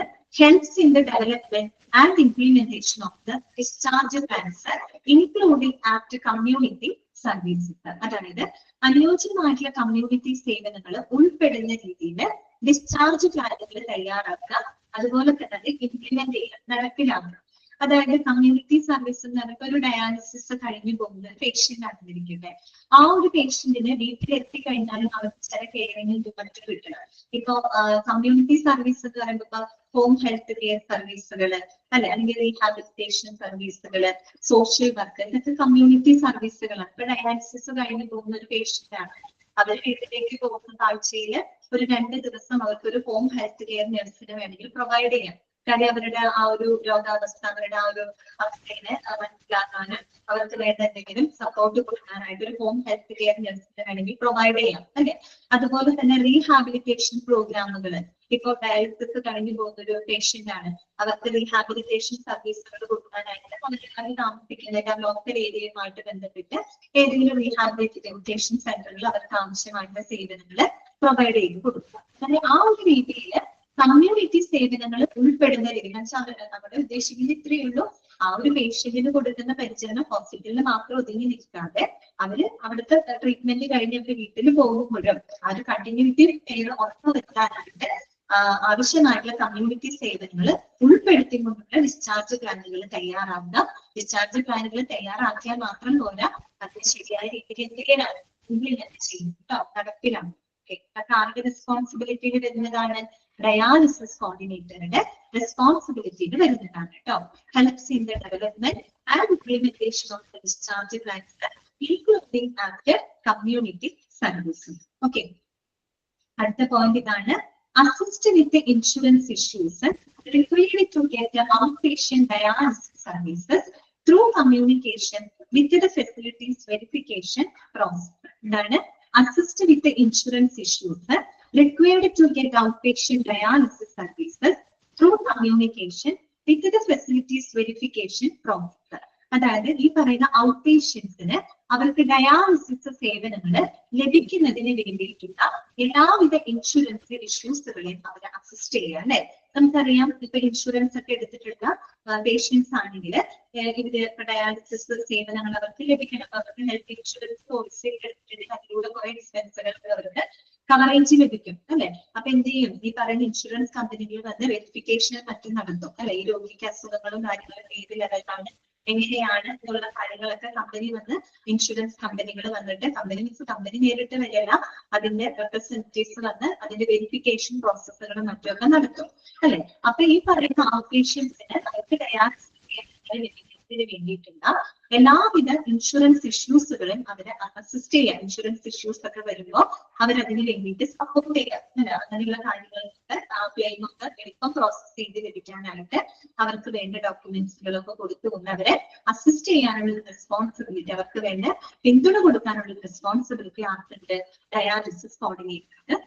ഓക്കെ, അവിടെ പറയുന്നത് കേട്ടോ. Assist with insurance issues required to get the outpatient dialysis services through communication with the facilities verification process. Verification നടക്കുമ്പോൾ കമ്പനിയുമായിട്ട് കമ്മ്യൂണിക്കേറ്റ് ചെയ്യണം. അങ്ങനെ ഇൻഷുറൻസ് സംബന്ധമായിട്ടുള്ള കാര്യങ്ങൾ മാനേജ് ചെയ്യാനായിട്ട് പേഷ്യൻസിനെ ഹെൽപ്പ് ചെയ്യുക കേട്ടോ. ഓക്കെ, അടുത്ത പോയിന്റിലാണ് link be in contact with multidisciplinary health care team in a purposeful goal directed fashion works eagerly to maximize the effectiveness of resource utilization. Link being contacted with a multidisciplinary health care team. Multidisciplinary health care team എന്ന് പറഞ്ഞാൽ എന്താ ഉദ്ദേശിക്കുന്നത്? അതായത് health care professionals from the different disciplines അല്ലെ, പല പല ഫീൽഡുകളിൽ നിന്നുള്ള health care professionals, doctors ഉണ്ട്, പിന്നെ ഈ പറയുന്ന നഴ്സസ്, തെറാപ്പിസ്റ്റുകള്, ഡയറ്റീഷ്യന്മാര്, അതൊക്കെ എന്താണ് ഓരോ വിഭാഗത്തിൽ പെടുന്ന ഹെൽത്ത് കെയർ പ്രൊഫഷണൽസ് ആണ്. അതാണ് അവിടെ multidisciplinary health care team എന്ന് പറയുന്നത്. അങ്ങനെ ഒരു മൾട്ടി ഡിസിപ്ലിനറി ഹെൽത്ത് കെയർ ടീമുമായിട്ട് കോണ്ടാക്ട് ചെയ്ത് അവരുമായിട്ട് സഹകരിച്ച് വളരെ ഗോൾ ഡയറക്റ്റഡ് ആയിട്ട് പർപ്പസ്ഫുള്ളി, എന്താണ് രോഗിക്ക് ഏറ്റവും നല്ല ക്വാളിറ്റി സർവീസ് കൊടുക്കുക എന്നുള്ളതാണ് അവരുടെ പർപ്പസ്, അവരുടെ ഗോൾ അതാണ് അല്ലെ. അതിന് ലക്ഷ്യമിട്ടുകൊണ്ട് വിവിധ health care multidisciplinary health care ടീമുമായിട്ട് ലിങ്ക് ചെയ്തുകൊണ്ട് അവരുമായിട്ട് കോർഡിനേറ്റ് ചെയ്തുകൊണ്ട് സേവനങ്ങൾ ഉറപ്പുവരുത്താം. അതോടൊപ്പം തന്നെ works eagerly to maximise the effectiveness of resource utilisation. ഒരു രോഗിക്ക് ഏറ്റവും നല്ല പരിചരണങ്ങൾ കൊടുക്കാനായിട്ട് എല്ലാവിധ റിസോഴ്സുകളും വളരെ ഇഫക്റ്റീവ് ആയിട്ടുള്ള രീതിയിൽ ഉപയോഗിച്ചുകൊണ്ട് അവർക്ക് നല്ല ക്വാളിറ്റി കെയർ കൊടുക്കാനായിട്ട് ശ്രദ്ധിക്കും. ഓക്കെ, ഇപ്പൊ നമുക്കറിയാലോ ഡയാലിസിസ് പേഷ്യന്റ് എന്ന് പറയുമ്പോൾ ഡയാലിസിസ് മാത്രമല്ല ഒരുപാട് ഹെൽത്ത് കെയർ പ്രൊഫഷണൽസുമായിട്ട് അവർക്ക് കോണ്ടാക്ട് ചെയ്യേണ്ടതായിട്ട് വരും. ഇപ്പൊ അവർ കഴിക്കേണ്ട ഭക്ഷണത്തിനാണെങ്കിൽ ഡയറ്ററി അല്ലെ, ഡയറ്റീഷ്യനായിട്ട് കോണ്ടാക്ട് ചെയ്യേണ്ടി വരും. ഡയറ്റീഷ്യൻ, ഇനിയിപ്പോ ഒരു റേഡിയോളജിസ്റ്റിന്റെ സഹായം വേണ്ടി വരും, അതുപോലെ നെഫ്രോളജിസ്റ്റിന്റെ സഹായം വേണ്ടി വരും അല്ലെ. അങ്ങനെ പല പല കാര്യങ്ങൾക്കായിട്ട് നമുക്ക് പല ഡിപ്പാർട്ട്മെന്റുകൾ പല ഹെൽത്ത് കെയർ പ്രൊഫഷണലുമായിട്ട് നമുക്ക് കോണ്ടാക്ട് ചെയ്യേണ്ടതായിട്ട് വരും അല്ലെ. അപ്പൊ അവരെയൊക്കെ കോണ്ടാക്ട് ചെയ്തുകൊണ്ട് അവരുമായിട്ട് കോർഡിനേറ്റ് ചെയ്ത് പേഷ്യന്റിന് ഒരു നല്ല ഒരു പരിചരണം കൊടുക്കാനായിട്ട് പ്രവർത്തിക്കാം. അതിന് വേണ്ടിയിട്ട് അവർ അവൈലബിൾ ആയിട്ടുള്ള എല്ലാ റിസോഴ്സുകളും ഏറ്റവും മാക്സിമം നല്ല രീതിയിൽ തന്നെ ഉപയോഗിക്കും. ഓക്കെ, അത് ആര് ചെയ്യണം? ഡയാലിസിസ് കോർഡിനേറ്ററിന്റെ റെസ്പോൺസിബിലിറ്റി ആണ്. അടുത്ത പോയിന്റ് ഇതാണ്, help in establishing transportation of the patient to and from the dialysis facility. അതുപോലെ തന്നെ ഈ പറയുന്ന പേഷ്യൻസിനെ ഡയാലിസിസ് സെന്ററിലോട്ടും അവിടെ നിന്ന് തിരിച്ച് വീട്ടിലോട്ടുള്ള അവരുടെ ട്രാൻസ്പോർട്ടേഷൻ ഹെൽപ്പ് ചെയ്യാം അല്ലെ. ചില രോഗികളെ സംബന്ധിച്ച് ചിലപ്പോൾ അവർ ആംബുലൻസിൽ കൊണ്ടുപോകേണ്ടി വരും, തിരിച്ചു കൊണ്ടുവന്നാക്കണം, അങ്ങനെയൊക്കെയുള്ള കാര്യങ്ങൾ ഉണ്ടാവില്ല. അപ്പൊ ഡയാലിസിസ് സെന്ററിലോട്ടും അവിടെ നിന്നുകൊണ്ട് പേഷ്യൻസിന്റെ ട്രാൻസ്പോർട്ടേഷന് അവർ സഹായിക്കുക കേട്ടോ. ഓക്കെ, പിന്നെ വരുന്നത് monitors, records and updates, information. ഈ പറയുന്ന ഡയാലിസിസ് രോഗികളെ സംബന്ധിക്കുന്ന എല്ലാ ഇൻഫർമേഷൻസുകളും പ്രോപ്പർ ആയിട്ട് മോണിറ്റർ ചെയ്യുക കേട്ടോ, ഒബ്സർവ് ചെയ്യാം, അത് റെക്കോർഡ് ചെയ്ത് സൂക്ഷിക്കാം. അതുപോലെ അവരുടെ ഇൻഫർമേഷൻസുകൾ കൃത്യമായിട്ട് അപ്ഡേറ്റ് ചെയ്ത് സൂക്ഷിക്കാം കേട്ടോ. അവരുടെ ഇൻഫർമേഷൻസ് എപ്പോഴും എന്തായിരിക്കണം? അപ് ടു ഡേറ്റ് ആയിട്ട് ഇരിക്കണം അല്ലെ, തെറ്റൊന്നും വരരുത്. അവരുടെ വിവരങ്ങൾ, അവരുടെ ഹെൽത്ത് ഇൻഫർമേഷൻസ് എല്ലാം പ്രോപ്പർ ആയിട്ട് മോണിറ്റർ ചെയ്ത് അത് റെക്കോർഡ് ചെയ്ത് അപ്ഡേറ്റ് ചെയ്ത് സൂക്ഷിക്കുക എന്നുള്ളത് ഡയാലിസിസ് കോർഡിനേറ്ററിന്റെ റെസ്പോൺസിബിലിറ്റി ആണ്. ഓക്കെ, നെക്സ്റ്റ് വരുന്നതോ prepares, files, retrieves and keeps the records and documents from the departmental file system കേട്ടോ. സിസ്റ്റം അല്ല, ഫയൽ സിസ്റ്റം. അതായത് ഇപ്പൊ ഡയാലിസിസുമായിട്ട് ബന്ധപ്പെട്ട ആ ഡിപ്പാർട്ട്മെന്റുമായിട്ട് ബന്ധപ്പെട്ട ഫയൽ സിസ്റ്റത്തിൽ നിന്ന് അല്ലെ, ഫയൽ സിസ്റ്റത്തിലുള്ള ഫയലുകളൊക്കെ കൃത്യമായിട്ട് ഓർഗനൈസ് ചെയ്ത് വെച്ചിട്ടുണ്ട്. അപ്പൊ അത്തരം ഫയൽ സിസ്റ്റത്തിൽ നിന്നും പ്രോപ്പർ ആയിട്ടുള്ള, അതായത് രോഗികളുടെ ഫയലുകൾ റിട്രീവ് ചെയ്യാം, റെക്കോർഡുകളൊക്കെ നല്ല രീതിയിൽ മാനേജ് ചെയ്ത് കീപ്പ് ചെയ്ത് വെക്കാം, പുതിയ രോഗികൾ വരുമ്പോൾ അവരുടെ ഫയലുകൾ പ്രിപ്പയർ ചെയ്യാം. ഇങ്ങനെയുള്ള കാര്യങ്ങളൊക്കെ ഡയാലിസിസ് കോർഡിനേറ്ററുടെ റെസ്പോൺസിബിലിറ്റിയിൽ വരുന്നതാണ് കേട്ടോ. ഡിപ്പാർട്ട്മെന്റൽ ഫയൽ സിസ്റ്റത്തിൽ എല്ലാ ഫയലുകളും ഓർഗനൈസ്ഡ് ആയിട്ട് വേണം സൂക്ഷിച്ച് വെക്കാനായിട്ട്. ഫയലുകളൊക്കെ പ്രോപ്പർ ആയിട്ട് സ്റ്റോർ ചെയ്ത് വെക്കണം. നമുക്ക് ആവശ്യമുള്ള സമയത്ത് റിട്രീവ് ചെയ്യാനായിട്ട് എത്രയും പെട്ടെന്ന് നമുക്ക് എടുക്കാൻ പാകത്തിന് അത് ഓർഗനൈസ് ചെയ്ത് വെക്കാം. റെക്കോർഡുകളും ഡോക്യുമെന്റ്സുകളൊക്കെ കീപ്പ് ചെയ്ത് വെക്കാം. പുതിയ ഫയലുകൾ, അതായത് പുതിയ രോഗികളൊക്കെ വരുമ്പോൾ അവരുടെ ഫയലുകളൊക്കെ പ്രിപ്പയർ ചെയ്യാം. ഇതൊക്കെ ഒരു ഡയാലിസിസ് കോർഡിനേറ്ററുടെ റെസ്പോൺസിബിലിറ്റി ആണ്.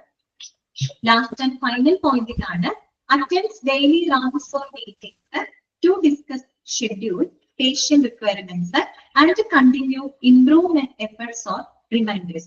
That attends daily rounds or meetings to discuss schedule, patient requirements and to continue improvement efforts or reminders.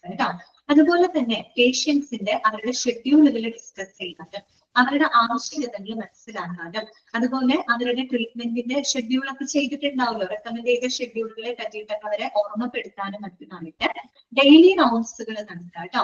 Daily റൗണ്ട്സുകൾ നടത്താം, അവരുമായിട്ട് മീറ്റ് ചെയ്യാം. ഇതൊക്കെ ഒരു ഡയാലിസിസ് കോർഡിനേറ്ററിന്റെ ഉത്തരവാദിത്വമാണ് കേട്ടോ. ഡയാലിസിസ് പേഷ്യൻസ് ആണല്ലോ, അവരുടെ ഷെഡ്യൂളുകളെ പറ്റി അവരെ ഓർമ്മപ്പെടുത്തണം അല്ലെ. ആ ഷെഡ്യൂളുകളെ പറ്റി ഡിസ്കസ് ചെയ്യാൻ, അവർക്ക് എന്തെങ്കിലും റിക്വയർമെന്റ്സുകൾ, അവർക്ക് എന്തെങ്കിലും ആവശ്യങ്ങളോ അല്ലെങ്കിൽ അവർക്ക് എന്തെങ്കിലും പോരായ്മകളോ അവരുടെ ഫീഡ്ബാക്കുകളും മറ്റൊക്കെ എടുക്കാനും അവരുടെ ഷെഡ്യൂളിനെ പറ്റി അവരെ ഓർമ്മപ്പെടുത്താനുമായിട്ട് എന്ത് ചെയ്യണം, ഡെയിലി റൗണ്ട്സുകൾ നടത്തണം, അവരുടെ അവരിടയ്ക്ക് മീറ്റ് ചെയ്യണം. ഇതൊക്കെ ഡയാലിസിസ് കോർഡിനേറ്ററുടെ റെസ്പോൺസിബിലിറ്റി ആണ്. ഓക്കെ, അപ്പൊ ഇത്രയുമാണ് വരുന്നത്. പോയിന്റുകളൊന്നും വേണമെങ്കിൽ ജസ്റ്റ് ഒന്ന് വായിച്ചു കേട്ടോ. ഏതെങ്കിലും പോയിന്റുകൾ മനസ്സിലാവാത്തതുണ്ടെങ്കിൽ ചോദിക്കും, ഒന്ന് വായിച്ചു കേട്ടോ.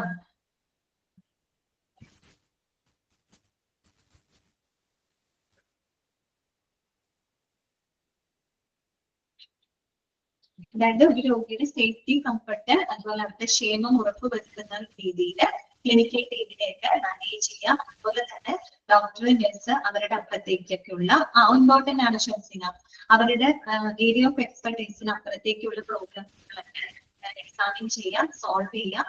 അതുപോലെ തന്നെ ആ ഒരു ഓർഗനൈസേഷനിൽ നിന്ന് വിവിധ തലങ്ങളിൽ നിന്ന് വരുന്ന റിക്വസ്റ്റുകൾ കളക്ട് ചെയ്ത് അതിന് എത്രയും പെട്ടെന്ന് റെസ്പോണ്ട് ചെയ്യാം. അതുപോലെ കമ്മ്യൂണിറ്റി സർവീസുകൾ ഉൾപ്പെടുന്ന രീതിയിൽ ഡിസ്ചാർജ് പ്ലാനുകൾ തയ്യാറാക്കി നടപ്പിലാക്കുക. ഔട്ട് പേഷ്യന്റ് ഡയാലിസിസ് സേവനങ്ങൾ ലഭിക്കുന്നതിന് വേണ്ടിയിട്ടുള്ള ഇൻഷുറൻസ് പ്രവർത്തനങ്ങളിൽ അവരെ അസിസ്റ്റ് ചെയ്യാം. ഇതെല്ലാം ഇമ്പോർട്ടന്റ് ആണ്. എങ്ങനെയാണെന്നറിയാം, നിങ്ങളോട് ചോദിക്കാം, താഴെ തന്നിരിക്കുന്നവയിൽ ഒരു ഡയാലിസിസ് കോർഡിനേറ്ററുടെ റെസ്പോൺസിബിലിറ്റികൾ ഉൾപ്പെടുന്നത് ഏതാണ്, അല്ലെങ്കിൽ ഉൾപ്പെടാത്തത് ഏതാണ്, ആ രീതിയിലാണ് ക്വസ്റ്റ്യൻ വരിക. ഓക്കെ, അപ്പൊ നിങ്ങൾ ഈ പോയിന്റുകൾ മനസ്സിലാക്കി വെച്ചാൽ മതി, കാണാണ്ടൊന്നും പഠിക്കണ്ട.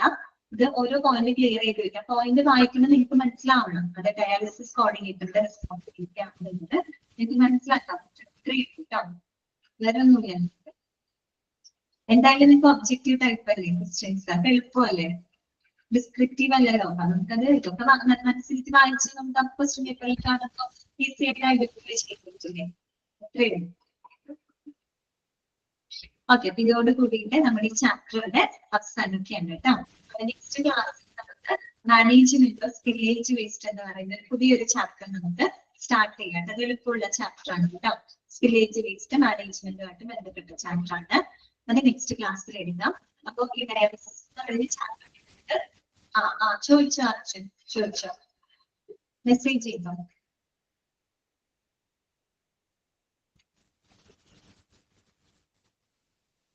അൺമ്യൂട്ട് ചെയ്യാം കേട്ടോ, അൺമ്യൂട്ട് ചെയ്തിട്ടുണ്ട്.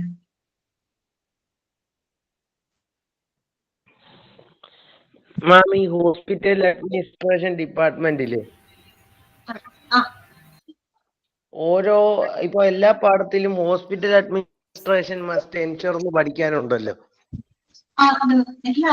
നമുക്കറിയാം, അഡ്മിനിസ്ട്രേഷൻ എന്ന് പറയുമ്പോൾ ഒരു ഹോസ്പിറ്റൽ ഏറ്റവും നല്ല രീതിയിൽ മുന്നോട്ട് പോകുന്നുണ്ടെങ്കിൽ അതിന്റെ ക്രെഡിറ്റ് മുഴുവൻ അവിടുത്തെ അഡ്മിനിസ്ട്രേഷൻ ആണ് അല്ലെ. ഒരു ഹോസ്പിറ്റൽ എല്ലാ ഡിപ്പാർട്ട്മെന്റിലും നമുക്ക് അവരുടെ ഡ്യൂട്ടി പഠിക്കാനുണ്ട്. നിങ്ങൾ ബ്ലഡ് ബാങ്ക് പഠിക്കുമ്പോഴും ഡയാലിസിസ് പഠിക്കുമ്പോൾ എല്ലാത്തിലും അവർക്കൊരു റെസ്പോൺസിബിലിറ്റി വരുന്നുണ്ട് കേട്ടോ. എന്തോ ഒരു ഡൗട്ട് ചോദിക്കേ. അപ്പൊ ഈ ഹോസ്പിറ്റൽ അഡ്മിനിസ്ട്രേഷൻ ഒരുപാട് ആളുകൾ കാണുമോ ഹോസ്പിറ്റലില്?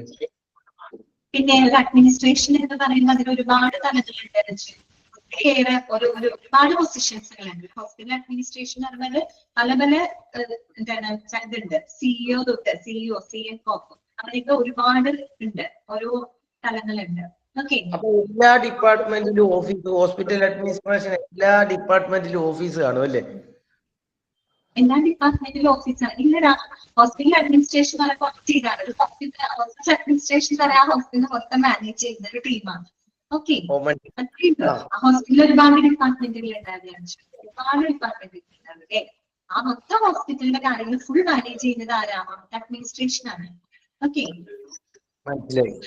ആ അഡ്മിനിസ്ട്രേഷൻ എന്ന് പറയുമ്പോൾ ആ ഹോസ്പിറ്റലിൽ എത്ര ഡിപ്പാർട്ട്മെന്റുകൾ ഉണ്ടോ ആ ഡിപ്പാർട്ട്മെന്റുകളുടെ മുഴുവൻ ഫംഗ്ഷനിൽ ചെയ്യുന്നവർ അവർക്ക് വരും. ആ ഹോസ്പിറ്റലിൽ മാനേജ് ചെയ്ത് കൊണ്ടുപോകുന്നത് അവരാണ്. അവിടെ ഏതൊക്കെ ഡിപ്പാർട്ട്മെന്റുകൾ പ്രവർത്തിക്കുന്നോ ആ ഡിപ്പാർട്ട്മെന്റുകളുടെ എല്ലാവരുടെ ആർക്ക് വരും? അഡ്മിനിസ്ട്രേഷൻ വരും. അതൊരു കോമൺ ആണ് ശരിക്കും. ഓക്കെ, അതായത് അർജുൻ ചോദിക്കുന്ന പോലെ ഓരോ ഡിപ്പാർട്ട്മെന്റും ഓരോ അഡ്മിനിസ്ട്രേഷൻ അങ്ങനെയല്ല, മൊത്തത്തിലൊരു അഡ്മിനിസ്ട്രേഷൻ ഉണ്ട് കേട്ടോ. അതിലൊരു എത്ര സ്റ്റാഫ് എന്താണ് മൊത്തത്തിൽ അപ്പോ ഒരു എത്ര സ്റ്റാഫ് അതിനകത്ത് കാണും മാമിന്റെ ഒരു നിഗമനത്തില്? എന്റെ നിഗമനത്തിന് ഒരുപാട് ആളുകൾ ഉണ്ടാക്കി ഇത്ര എന്താണെന്നൊന്നും പറയാൻ പറ്റില്ല. അത് ഒരു ഹോസ്പിറ്റലിനനുസരിച്ച് വ്യത്യാസം ഉണ്ടാവാറ്. വലിയ ഹോസ്പിറ്റലാണെങ്കിൽ ഒരുപാട് അഡ്മിനിസ്ട്രേറ്റർമാരുണ്ട്. ഓക്കെ, ചെറിയ ഹോസ്പിറ്റലാണെങ്കിൽ അത്രയധികം ഉണ്ടാവില്ല. വലിയ വലിയ മൾട്ടി സ്പെഷ്യാലിറ്റി സൂപ്പർ സ്പെഷ്യാലിറ്റി ഹോസ്പിറ്റലൊക്കെ ഉണ്ടാവില്ലേ, അപ്പൊ അവിടെ ഒരുപാട് അഡ്മിനിസ്ട്രേറ്റർമാരുണ്ടായിരിക്കും കേട്ടോ. അതേസമയം കുഞ്ഞു ഹോസ്പിറ്റലാണെങ്കിൽ അതിനനുസരിച്ച് ഉണ്ടാവുള്ളൂ. നിങ്ങൾ ഈ ഹോസ്പിറ്റൽ അഡ്മിനിസ്ട്രേഷൻ എന്ന് പറഞ്ഞിട്ട് ഒരു ചാപ്റ്റർ പഠിച്ചോ? നിങ്ങളുടെ ഹോസ്പിറ്റൽ അഡ്മിനിസ്ട്രേഷൻ ചാപ്റ്റർ പഠിച്ചോ? അല്ലാതെ എടുത്തോന്നാണ് ഞാൻ ചോദിച്ചത്. ഇല്ല, എടുത്തിട്ടില്ല, വരുന്നതേ ഉള്ളൂ പഠിക്കാൻ. പഠിക്കാൻ പറ്റും, അപ്പൊ മനസ്സിലാവും കേട്ടോ. ജിനി ചോദിച്ച കാര്യങ്ങൾക്കൊക്കെ അതിനകത്ത് ആൻസർ ഉണ്ട് കേട്ടോ. Okay, thank you ma'am. ഭയങ്കര സംശയങ്ങൾ അർച്ചന. കുഴപ്പമില്ല. ഓക്കെ, പിന്നത്തെ അറിയാനുള്ള ചോദിച്ചു അർജുന, കുഴപ്പമില്ല. അതൊരു സ്റ്റുഡന്റിന് എപ്പോഴും ഡൗട്ട്സ് ഉണ്ടാവുന്നല്ലോ. അങ്ങനെ ഉണ്ടാവുന്നതാണ് ഞങ്ങൾക്ക് ഏത് സെക്ഷനായിരിക്കും ഹോസ്പിറ്റൽ അഡ്മിനിസ്ട്രേഷനിലെ ഏത് സെക്ഷനിലേക്ക് ആയിരിക്കും?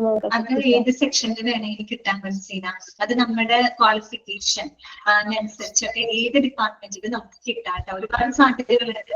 ഇന്ന ഡിപ്പാർട്ട്മെന്റിൽ പറയാൻ പറ്റില്ല, ഏത് ഡിപ്പാർട്ട്മെന്റിൽ വേണമെങ്കിൽ ലഭിക്കാട്ടോ. നിങ്ങളുടെ ക്വാളിഫിക്കേഷൻ നിങ്ങളുടെ എക്സ്പെർട്ടിന് അനുസരിച്ച് അത് കിട്ടും.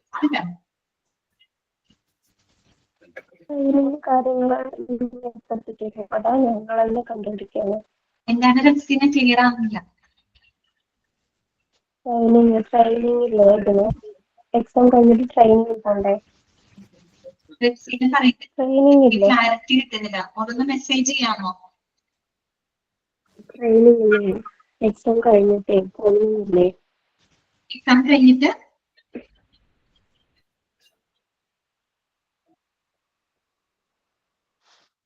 മിസ്സേ, എക്സാം കഴിഞ്ഞിട്ട് ട്രെയിനിങ് ഇല്ലേന്നാ ചോദിക്കുന്നത്. ഇല്ല, അതൊക്കെ തിയറി ക്ലാസ്സിലാണ് കൊടുക്കുന്നത് കേട്ടോ. അതിനെ പറ്റിയൊക്കെ നിങ്ങൾക്ക് ഓൾറെഡി ഇൻട്രൊഡക്ഷൻ ക്ലാസ്സിൽ പറഞ്ഞിട്ടുണ്ടായിരിക്കുമല്ലോ. ഓക്കെ, ഇൻട്രൊഡക്ഷൻ ക്ലാസ് കേട്ടിട്ടില്ലേ നിങ്ങള്? അതിനായിട്ട് എല്ലാ വിവരങ്ങളും പറഞ്ഞിട്ടുണ്ട് കേട്ടോ. ഓക്കെ, അപ്പൊ നമുക്ക് ഇന്നത്തെ ക്ലാസ് കംപ്ലീറ്റ് ചെയ്യാം കേട്ടോ. നെക്സ്റ്റ് ക്ലാസ്സിൽ നമുക്ക് കാണാം.